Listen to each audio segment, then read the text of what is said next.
Alrighty, we've got a bit of maintenance to do ready for the trip with Tyler. And so I had this issue, I'll put it over here, where my diff was rolling really badly forward and back whenever I braked, and it was causing this really bad knocking sound, which I expect now would probably be the bush slipping backwards and forwards in the caster plate. But I'll lay the video over now.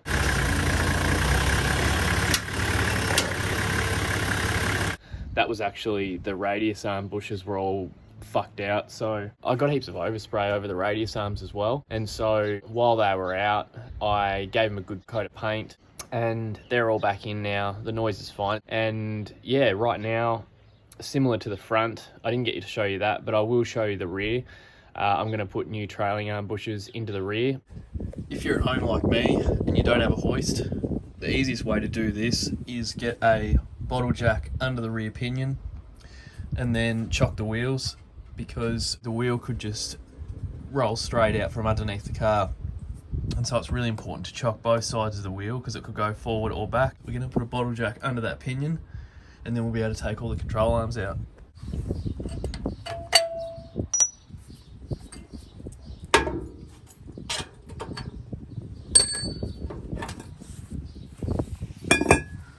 I've just finished pressing all these bushes out, and I'm going to give these a coat of paint because they had overspray all over them. I'm going to give them just the same silver that I gave the radius arms, and so I'll let those dry.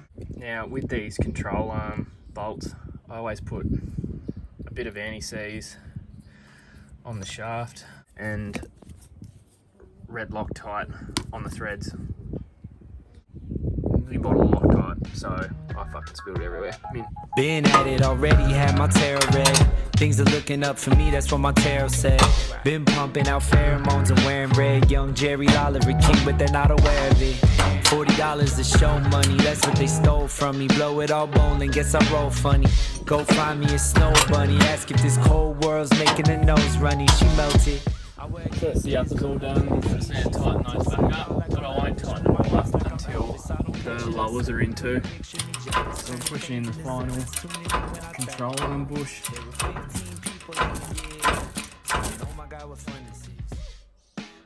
All 4 bushes pushed in. I didn't paint them that amazingly, just enough to go over the overspray. Just make sure too, when you're putting these in, with superior arms it's easy because the superior word goes at the front facing out the right way, but they do have an offset. With patrols they start outward and go back in towards the diff slightly, so just make sure you got them the right way around when you put them in.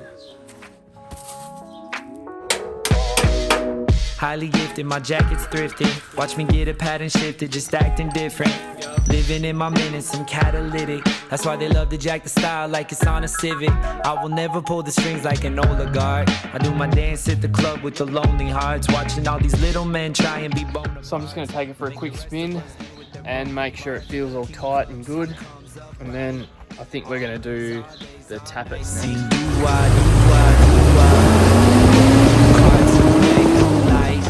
King of clubs, he comes up right. Always, all days, all nights, sing do-wah, do-wah, do-wah. The car's done 20,000 Ks since this crate motor went in, and I haven't done the tappets yet, so I thought I'd give them a look at. The first thing you want to do is get it to top dead center. All I do is get a socket on the end of the crank. If you've got a silver top or an NA black top, it'll be a 41, I believe, and if you've got a factory turbo black top like me, it will be a 55. I'll just turn my flash on, so I'm just going to pull it around. You check top dead center by looking at that mark down there against the mark on the timing cover, so I just need to go another couple of mil. So I'm going to come back down here, turn that another couple of mil, and you can see that's pretty bang on top dead center. So next up, 10 mil electric ratchet, and we'll take this tappet cover off.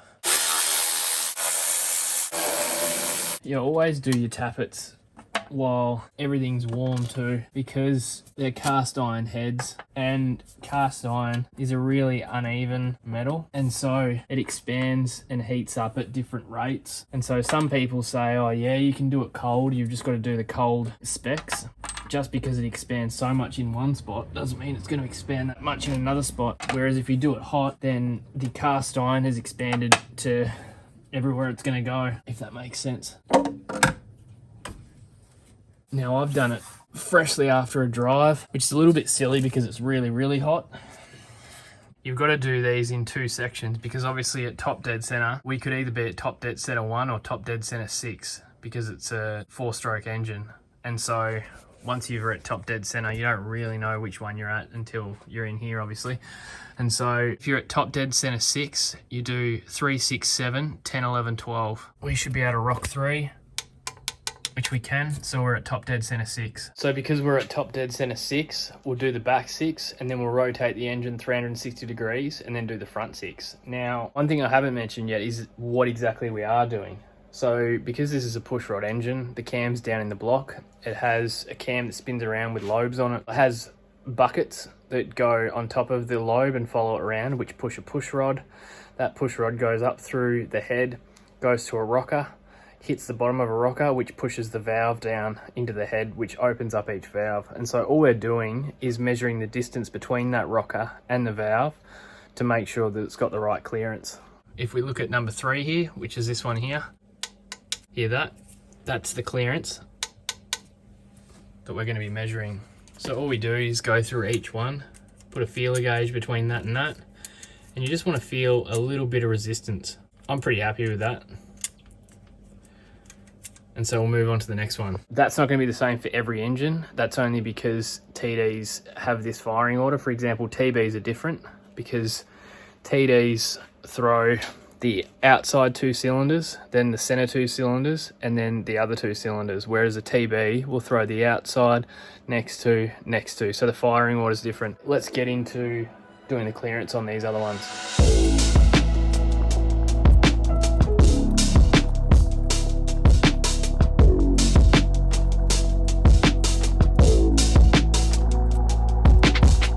Days have passed and I'm just finishing getting the car ready for this trip. I've done easy things like I've put a new diesel filter on, new oil, and 2 new oil filters. The diffs are good. Like the rear diff, I ripped the breather off in a $1,000 track, so I put a new breather on that, changed the diff oil. The front one was good.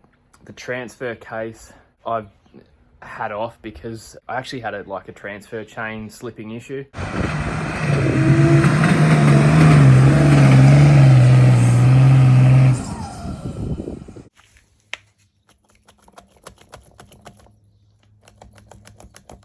So I replaced the transfer case chain, put an RB one in there because it was like an old RB carby, so they don't make any torque, so the chain was good and not stretched. So yeah, the front diff oil's good, gearbox oil has been changed, transfer case oil changed, and the rear diff oil has been changed. Both oil filters, fuel filter, checked the air filter and cleaned it, and then I started working on the back how I was going to pack this thing, so I'll have a look at that. So I got these 2 boxes. They only had green ones, but I kind of rate the green with the burgundy anyway, to be honest. So I've got 2 of those cargo cases on there. So they're just bolted down with rubber washers so that they seal. And they're done with just riv nuts through the tray. That's my tank breather there. On this side, have the fridge, all my camping gear like cooker and kitchen and pantry food and all that. And then the other side, I have all my tools and spares and my spare tyre.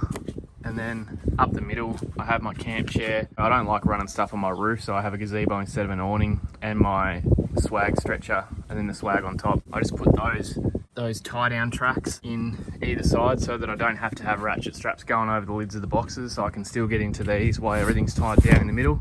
As for the spare, I didn't really think it through when I made the hoop, so there's not a whole lot of room for it to sit there, so I've actually aired it right down and then wedged it underneath the top there and then aired it back up, but that's not going anywhere. The fridge is against the tyre, the side of the roll bar and this box, so that's not going anywhere. I'm just going to go underneath now, grease all my grease zerks, make sure they're all greased, check all the bolts on the panhard and the arms and everything because I recently had those out now that I've done a few kilometres. I also changed the oil in the winch, although I didn't really need to because it was mint. Another thing I did was organise my lithium setup back in here. I stole it back out of the GU, so I've got the Red Arc DC to DC and my lithium battery there. Don't worry, I'll chuck a bunch of rags over the hot one so I don't chuck a spanner behind here and it arcs out and creates fireworks. Yeah, I didn't have time to go to the 24 volts before this trip, so that'll do for now. It'll run my fridge anyway.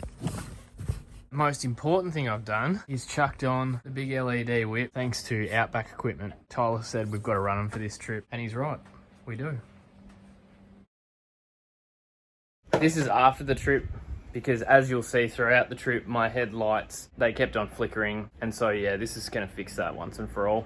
If you've got a GQ Patrol, you might have already experienced this, particularly if you've got one of these connectors that pick up your high beam signal, send it to a relay to, turn a light bar on with high beam. These are bad news. I was coming home from the beach the other night and was on high beam. A car came past, flicked to low beam. None of the low beams turned on, and that's like half to blame because of these little piggyback things. These get full of mud, particularly in a car like a GQ that sees a lot of off-road like mine.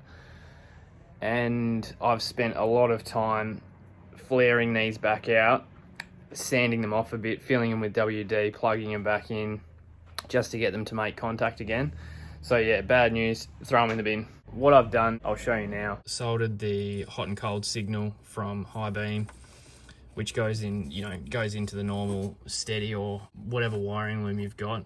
So that still sends signal to the relay, that's happy days. And to go an extra step, I got rid of those old outdated H4 non-waterproof plugs and went to a 3-way Dutch plug or Deutsch plug, whatever you want to call it. So yeah, they're about $20 each. They're pretty expensive just for a plug, but they are waterproof and they're the way to go. I changed my e-locker plugs to them. I've changed my fuel sender plug to it. I've changed my oil pressure sender plug to it. Just anything that constantly you have to, screw with the plug in that, I changed to these. There's a reason they put them on light bars and that, because that's the first thing to see mud or dust or water or whatever it is you're doing. And I don't want to be driving down the highway, flick from high beam and not be able to see a thing. You do need a special tool. I don't know how pretty this is going to be with one hand, but basically there that is in there. You put it over the end of the wire like that, and then you'll see little nice crimps like that. I'll just do the last one, and then they just push in like that. Once they've pushed in, you put the retainer in the end and it's done. So now we got the daytime running lights, low beam, high beam. Did we get it first go? Awesome. So if you've got a GQ and you're having trouble with your headlights, it's probably a good thing to do. And if you have a light bar or driving lights connected, I highly recommend not using these. All this is doing is feeding everything from the car over to the light and bypassing the red and black one over to the high beam to switch a relay. So all you really need to do is get earth near the relay and then solder in one wire into which one that you know is your high beam. You don't need to use these piggyback things. It's just 2 extra connections. It's the first place mud splashes up to in stores, so yeah, they're always going to be an issue down in there. So this is basically what we eliminated. They usually just plug in like that. You can see they fill up with mud. That can all go in the bin, and we've got better plugs now. And I'm not going to die on the highway. Well, I still might die on the highway, but not because of not being able to see. That pretty much wraps up this trip preparation video. And next fortnight, you'll see Tyler and I out starting our trip. So heaps keen for that, heaps keen to show you guys everything we've filmed. So yeah, see you next fortnight where we take on Cumberland and Climbings.